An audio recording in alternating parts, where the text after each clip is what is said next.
Hello, Steve White, Steve Hearts 89. Well, I'm watching the Scream films. I was supposed to watch all six because I had not seen five and six, but they all go for about an hour and 50 minutes, and I started about 2 hours later than planned, so I only got through the first four. So, but I thought I'd review each of them because they deserve a review separately.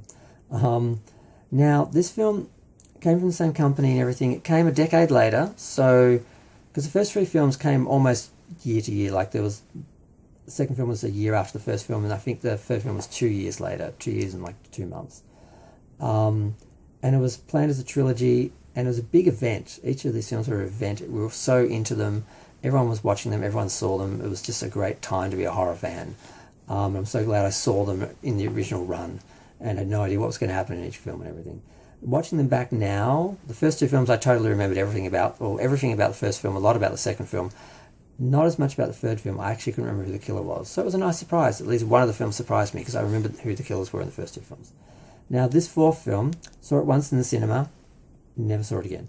The first film I watched several times. I saw it in the movie cinema, I saw it on video, and I watched it, I think, before I saw the next films. I watched the first and second film before I watched the third film and that. So I'd seen it a couple of times, enough to remember the whole film, but it's kind of iconic and perfect, so it's hard to forget. Second film, almost. Third film, couldn't remember a lot about it. This film, all I remember was Adam Brody was in it, because I liked Adam Brody. I thought he was cute, and I related to the Seth character in the OC.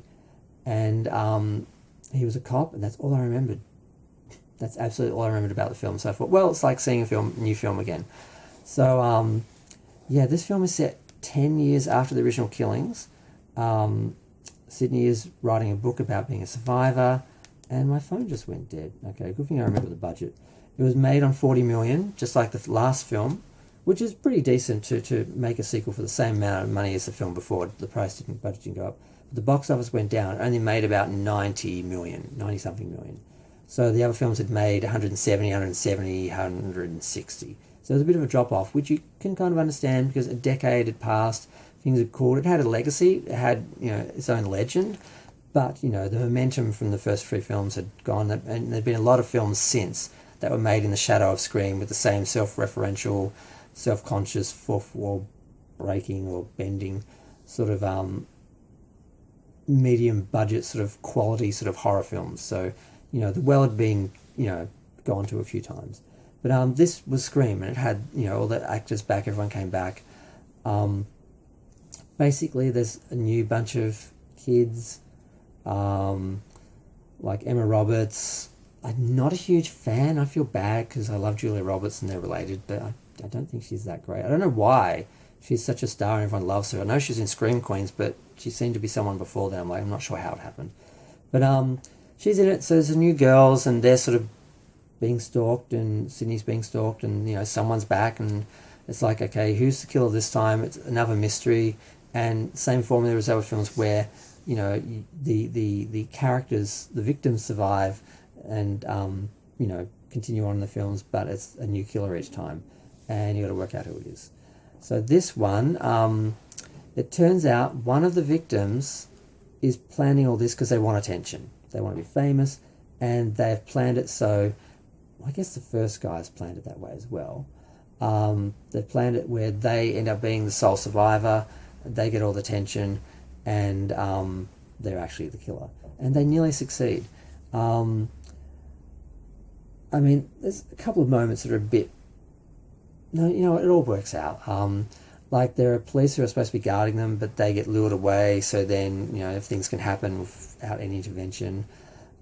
Sydney is trying to help, but of course she doesn't realise that one of the victims is actually the killer, and she's almost killed, but she does end up coming back and being the final girl again. And it's fairly brutal, and I remember watching the end and I hated the main character, the killer. I'm like, God, just kill them, I want them to die. I knew they did. I knew that everyone survived, that you want to survive. Sydney and Gail and everyone, but oh God, she was tedious. The acting wasn't good, the character was tedious. I just wanted them to die. The original killers were interesting. This one was just, is this just because the person's a star? Yeah. First time I think they had an actor who couldn't really act, and playing the main villain. So I think maybe that's what hurt the film. Maybe I didn't do that well because the killer was ultimately disappointing and annoying. And the death wasn't that thrilling. But yeah, it ended. And I'm not giving away any of the killers just in case anyone watching these reviews haven't seen the film. And I've had a few people watch my videos who hadn't seen the film I was talking about, or that didn't own the toy I was talking about, or whatever. So it's like, yeah. But did they need to do a fourth film? No. Could they have just left it a trilogy? Yes. Was it fun to come back after 10 years and revisit the whole thing with that perspective and that sort of, now it's a legacy and a legend? Yes. Was it good? Yeah. Was it as great as the others? It didn't have that epic feel, and it just went back to the small town. It didn't have, each film had its new like location, kind of like how George Lucas's Star Wars each had their own sort of new planet. Something about this was lacking, but it was still good, and it was good to come back, and ultimately it was a good film. But yeah, maybe that's why I didn't see the fifth and sixth films, which came like 10 years later after this.